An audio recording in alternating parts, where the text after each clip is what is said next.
Hi guys, Alice here. So this video today is basically going to cover interval training on cardio. So I've had a few messages asking me about what form of cardio exercise that I would suggest for people to do for fat loss. So mainly when you're in a caloric deficit and how you're going to drop that bit more body fat through cardio. So number one, don't try to expect it to all come from cardio.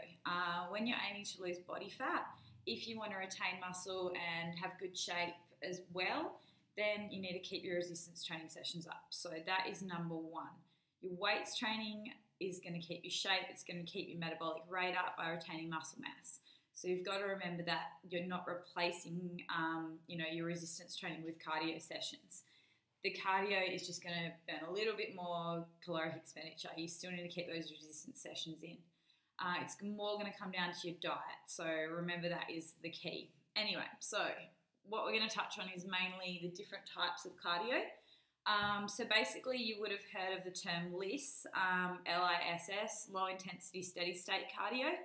So that's going to be basically anything that is an aerobic exercise. So something that keeps your heart rate pretty constant.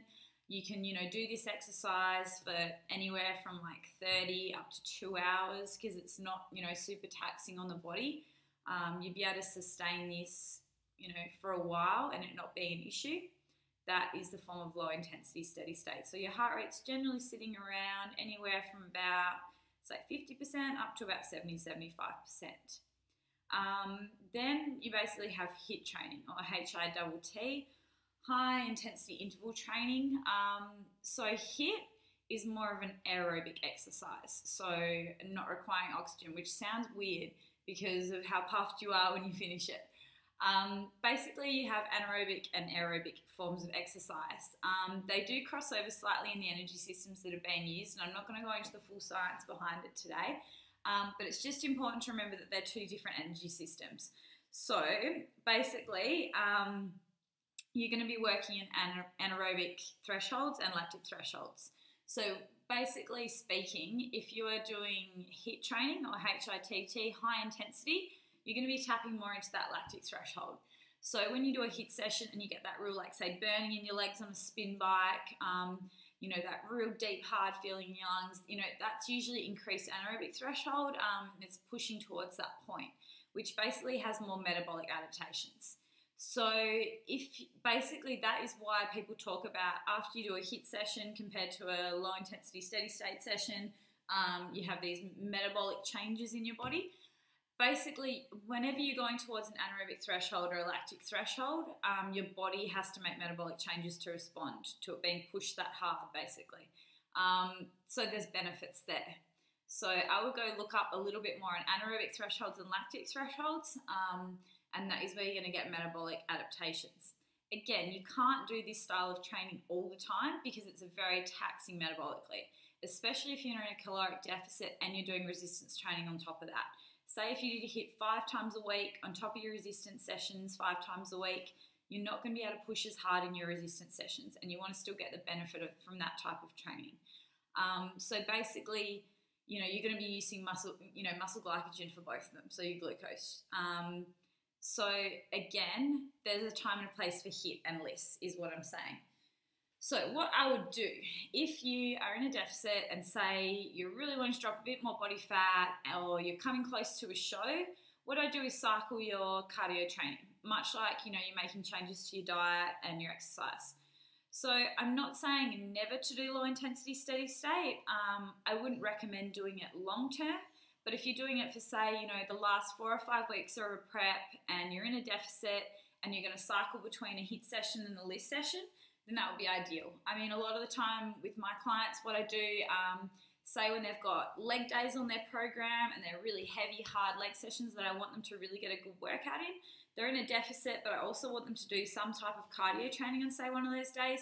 I might say do the low intensity on your leg day afterwards, or separate to the session. So say do it in the first thing in the morning and then do your workout at night or the other way around. And do your HIIT sessions on the day, say you're working upper body, and do your HIIT session on, say, a spin bike or sprints, something that, again, isn't working those same muscle groups as much. So you can see that then you're still able to push hard in your resistance sessions and not have it affect that, because your resistance sessions are number one. You want to be able to push hard in those and, you know, burn calories through that as well and still get your metabolic adaptations, which is going to be more from resistance than what it is from any type of cardio you can do. Okay, so that's the main one. Sorry, I've jotted notes down today. So, all right, so going over that. Now, going back to HIIT sessions, intensity. This is something to really talk about. It is called high intensity for a reason.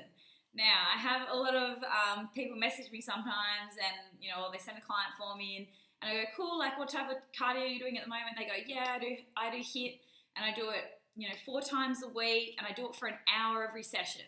That's not HIIT training.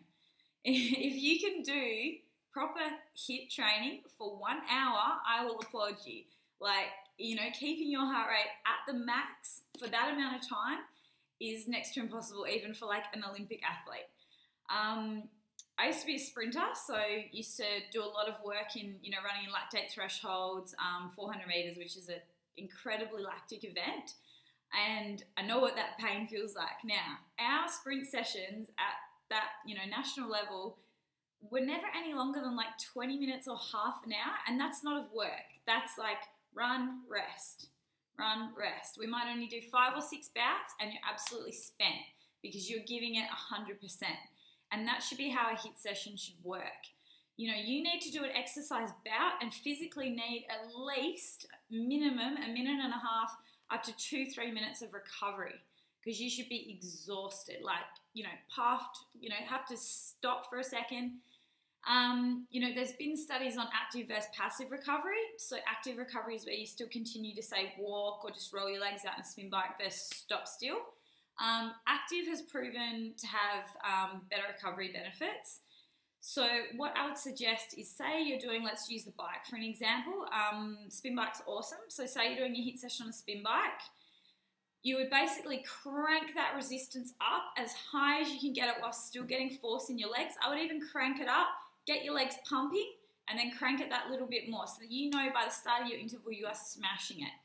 Your legs should be burning and you shouldn't be working for any more than 30 seconds, like 10 to 30 seconds max. Around about 15 to 20 is pretty much optimal. Once you've done that, you just crank that resistance right off, just let your legs roll out or even get off the bike and just gently, gently walk around the room. Like, I don't even keep your heart rate up, just walk around gently. It's more just to get that blood flow back in, because by that point the lactate would have built up. So we want to get as much of that out before you can go for your next exercise bout. So that is when you're going to be hitting your lactate thresholds, when you're getting to that 20 to 30 seconds. Now, going back to energy systems, going a bit more complicated, you've got like 3 different energy systems in your body. So your first energy system, your ATP to PC system, is about your 0 to 5-7 seconds of exercise. Then up from there, you're going into your anaerobic. That goes up to about 20 to 30 seconds. So that is basically your lactate period. So if you're doing any longer than that, you're going aerobically. So you're working into your aerobic energy system, which doesn't get that metabolic turnover. So you need to make your intensity high so that you can't go any longer than about 30 seconds for it to actually be a HIIT session and get metabolic adaptations. That's what I'm trying to say. So you will need a good solid recovery period. You're trying to get your heart rate up to 85-90%. You're going to need to give it at least a couple of minutes for it to come back down. You want to let it get back down to about 50% or so before you start again. So before you start your next bout, you should be able to talk at ease. You should be able to get that breathing back. If you're still puffing when you're going again, your body's not ready. You're not going to be able to push again to 90% for that same amount of time. You need the recovery. It might feel like you don't at the time, especially for your first couple of intervals, but trust me, by like 4 or 5, you're going to need that same amount of recovery, okay? So try to keep your recovery consistent. You may just need to drop the speed down, say. So say if I'm doing intervals on a treadmill, I always put it on an incline, because again, treadmills are easy. You've got no resistance pushing you back if you're running flat. So I crank it up to about a 10 or a 15 incline. From there, I try to start my interval bouts as hard as I can. So make sure I do a good solid warm up and my legs are ready to go by that first one. If I don't feel like I've given it my all on my first interval bout because I'm still kind of warming my legs up, I don't count it. I only count it if I feel physically exhausted and I get that lactic burn. So I might crank it up to say 18, 19 Ks an hour, push it as hard as I can. And then by, say, the 4th or 5th interval, I might need to be dropping it back to about 17, somewhere around there, but keeping that incline high. That means that I'm fatiguing as I'm doing my session, but I'm still able to keep intensity up. So say if you finish your intervals and you're finishing on the exact same point that you started at, you didn't start hard enough, okay? So you should be fatiguing as you come down. You shouldn't be increasing your speed as you go on throughout the session. It means you're not starting hard enough, and I wouldn't even count those. Count those as warm-up. So what I'm saying is the intensity needs to be high. You know, if you want to make changes in your body, you've got to shock your body. Especially if you're only working for like 10 to 12 minutes, you want to really smash it. That's how long your interval session should be. It shouldn't be much longer than that. It should only be like 5-6 minutes of max work, and the other bit is your recovery periods between, and your cool down and warm up on top of that. So I say to clients a total of like 30 minutes to 40 minutes, including warm up, including, you know, interval bouts, including your recovery periods.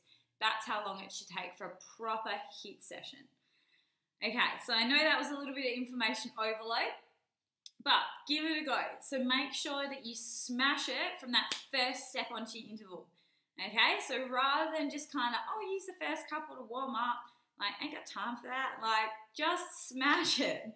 Okay, if you want to see your body change, you know, reduce the low intensity steady state, crank up the HIIT sessions, do a couple of those a week, and trust me, you'll see the changes. You'll find that your hunger levels will increase.